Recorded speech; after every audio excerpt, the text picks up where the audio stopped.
Okay, so I wanted to continue the talk from yesterday. So I was commenting on an article in the New York Times called "Is Your God Dead?" by George Yancey.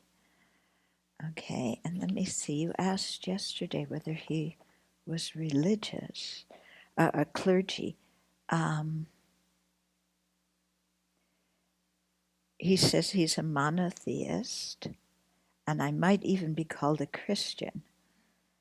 Only I continue every day to fail.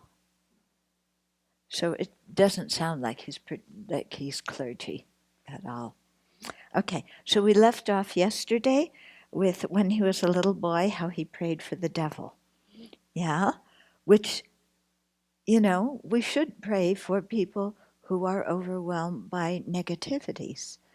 Yeah, and especially the people that bug us, that threaten us, that harm us, because clearly they're doing that because they're confused and they're unhappy.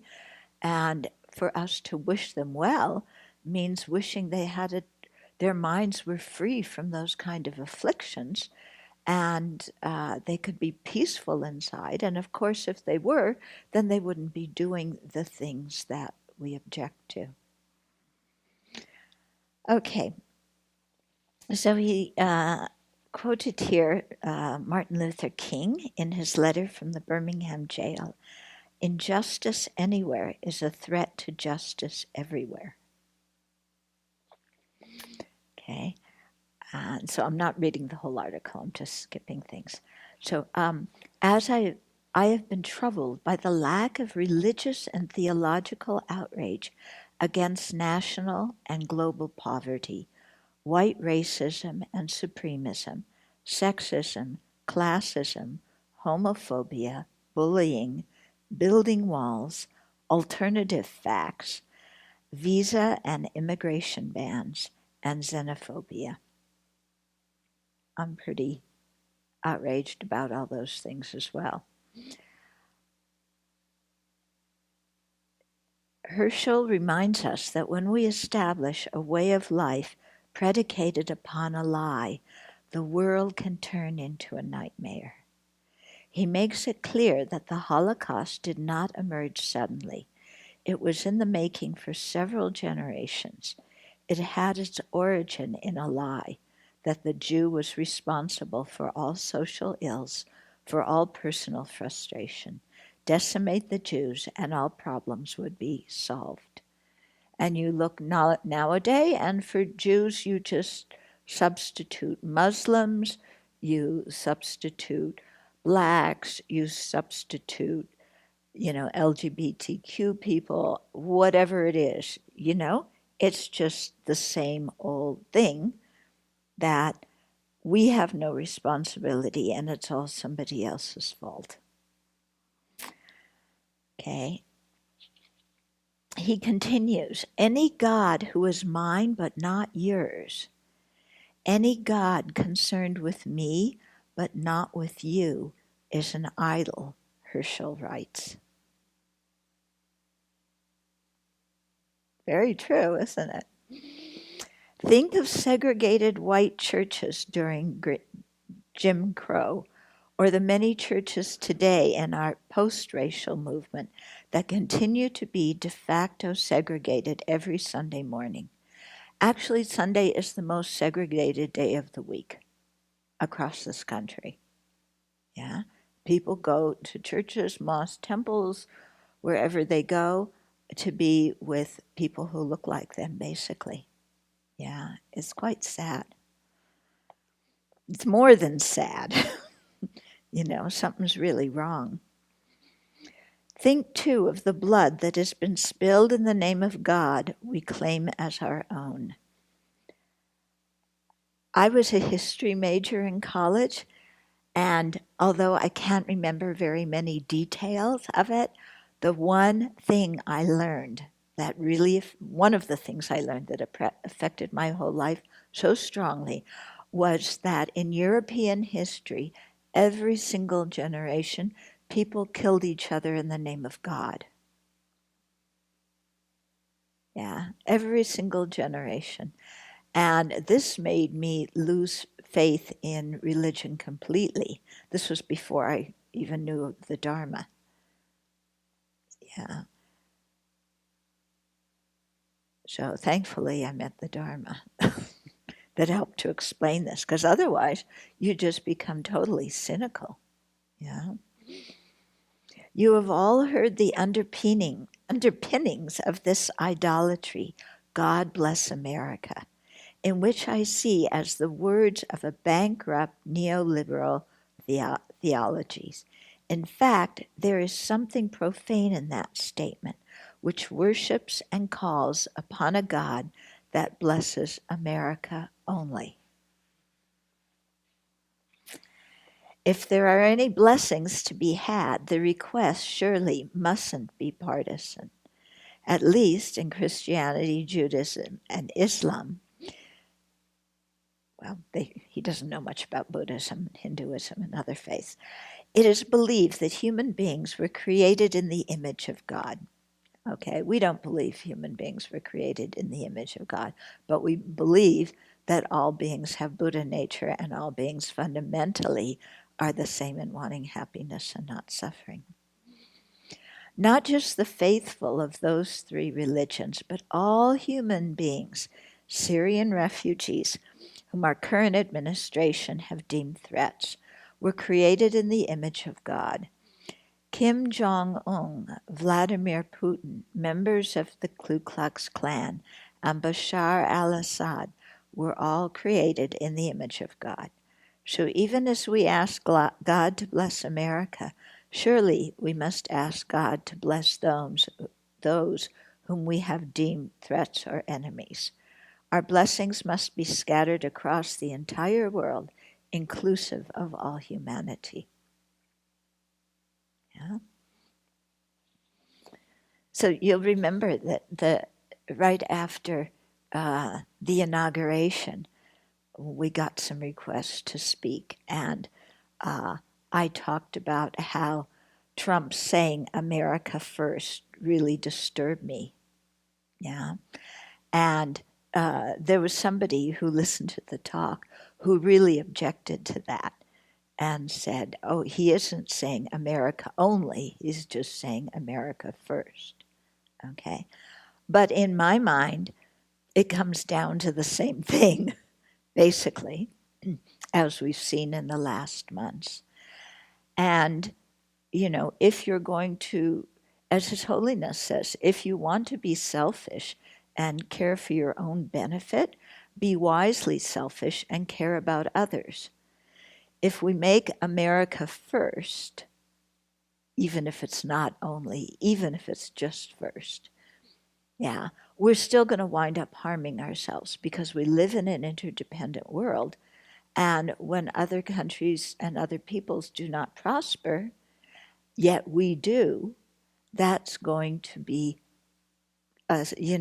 instigate conflict.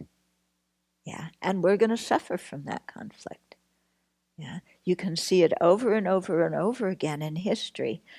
When there's some people who do better than others, then there's social problems, political problems, yeah, revolts and so on. Okay?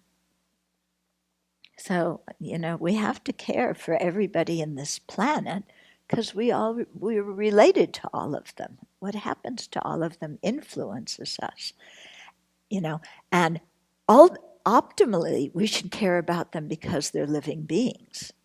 But even if we don't, even if we're just like way down there, if we care just about ourselves, we have to care about others. Yeah, because we're all in the same boat. We depend on each other.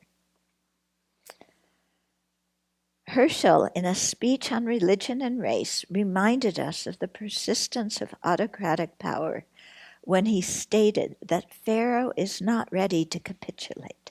So Herschel is a Jewish theologian, activist. Anyway, Pharaoh is referring to the Passover holiday when the Jews escaped from Egypt and the Red Sea divided and they went across into the land of milk and honey and war. You know, so Pharaoh is not ready to capitulate. The Exodus began, but it is far from having been completed.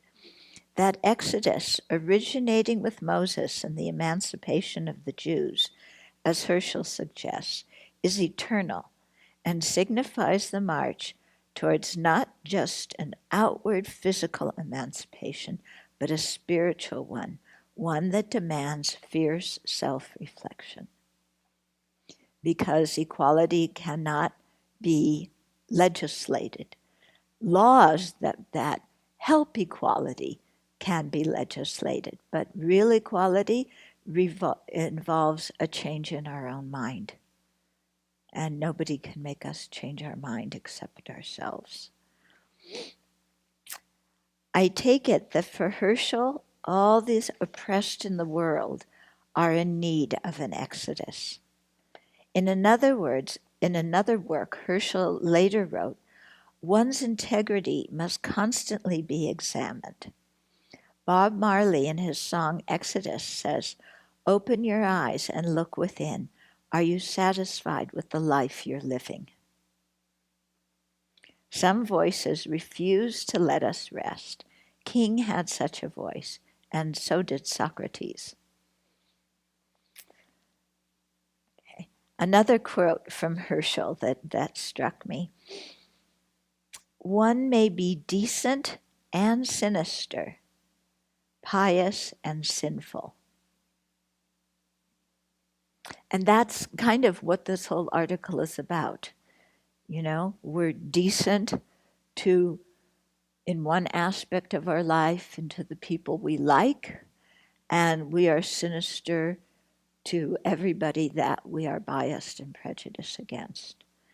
We are pious, we pretend to be spiritual practitioners, but we're sinful. We create all sorts of negativities motivated by self-concern, by attachment, anger, jealousy, arrogance, and so on.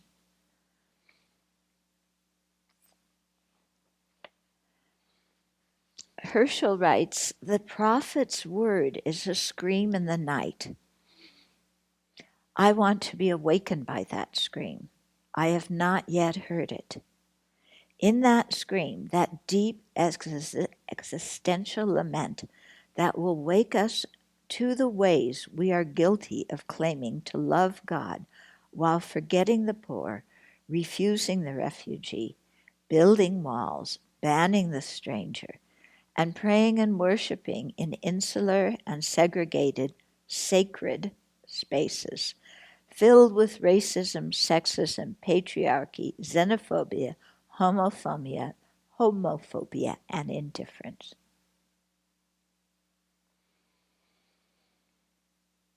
I can't add anything to that. It's so true.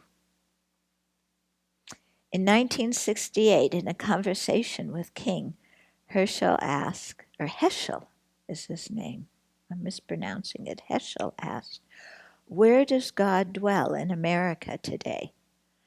I ask myself this question today, but I do not find the answer.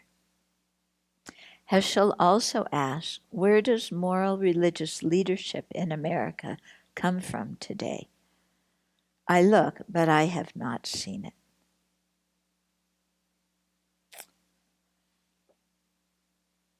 Okay.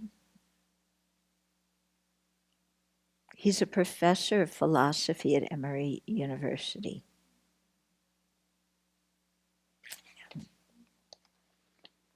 So very good, isn't it?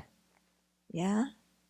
Really, he speaks with that prophetic voice. I mean, with the voice of, in our language, we would say somebody with genuine realizations who's working for the benefit of all society.